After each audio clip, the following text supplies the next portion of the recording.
مریم نواز شریف صاحبہ کی جو پریس کانفرنس ہے اس میں ان کے لب و لہجے سے لگ رہا ہے کہ اب شہباز شریف صاحب جو ہیں وہ تو جیل میں چلے گئے ہیں، اب بیانیہ چلے گا تو نواز شریف کا چلے گا۔ دیکھیں نواز شریف صاحب کا بیانیہ جو ہے اس کے آگے کوئی بھی بندہ نہیں کھڑا ہوتا پارٹی میں۔ نواز شریف صاحب کا بیانیہ جو ہے الٹیمیٹ بیانیہ وہی چلتا ہے۔ شہباز شریف صاحب خود کہہ چکے ہیں کہ میرے ادارے کے ساتھ تعلقات رہے ہیں، پچھلے 25 سال سے میں ان سے بات چیت بھی کر رہا ہوں، رابطے میں بھی ہوں، کل بات ہوئی ہے یا پرسوں کی ٹی وی پہ بھی بات ہوئی ہے۔ لیکن بات یہ ہے کہ جو شہباز شریف صاحب کی ایک سوچ ہے وہ ان کی اپنی سوچ ہے، لیکن الٹیمیٹ فیصلہ وہی ہوتا ہے جو لیکن آج رنجت صاحب آج مریم نواز شریف صاحبہ نے اپنی پریس کانفرنس میں انہوں نے بھی مان لیا کہ ایک رابطہ ان کا بھی ان کے بہاف پہ بھی ہوا۔ ذرا سنیں انہوں نے اپنی پریس کانفرنس میں کیا کہا ہے۔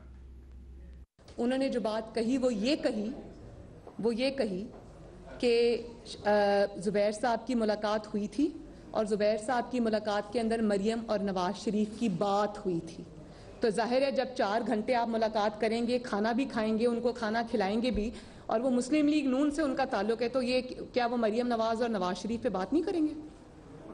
ظاہر ہے بات ہی آلموسٹ انہی کے بارے میں ہوگی۔ بات یہ آلموسٹ انہی کے بارے میں ہوگی۔ حامد صاحب یہ کون سی نئی بات ہے؟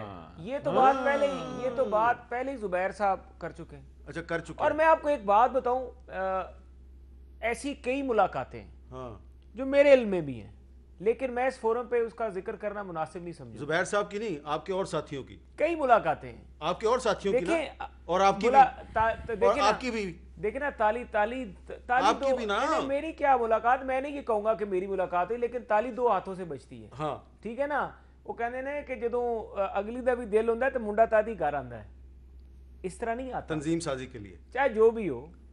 لیکن بات میں تنظیم سازی کی نہیں کہہ رہا، میں بات کر رہا ہوں ان ملاقاتوں۔ میں رانا ثناءاللہ صاحب جو تنظیم سازی کر رہے ہیں نا پنجاب میں اس کی بات کر رہا ہوں۔ آپ کدھر کی بات کدھر لے جاتے ہیں؟ موضوع پہ رہنا آپ ذرا، میں گزارش کروں۔ ٹھیک ہے دیکھیں بات یہ ہے کہ اگر اگلے کو بلایا جاتا تو تب جاتے ہیں۔ ہاں صحیح بات ہے۔ اب اگر بلایا جاتا تھا، اب مجھے یہ دیکھیں، کیا ہم نے قمر جاوید باجوہ کو آرمی ایکٹ پہ ووٹ نہیں دیا؟ باجوہ صاحب ہمارا ووٹ لے کے نہیں ایکسٹینشن لی، مسلم لیگ نون کا ووٹ ہے نہیں۔ اگر مسلم لیگ نون کا ووٹ لے کے باجوہ صاحب بیٹھے ہوئے تو کیا باجوہ صاحب سے کوئی مطالبہ نہیں کر سکتے کہ باجوہ صاحب پی ٹی آئی کہ نہیں ہے؟ باجوہ صاحب ہمارے بھی ہیں۔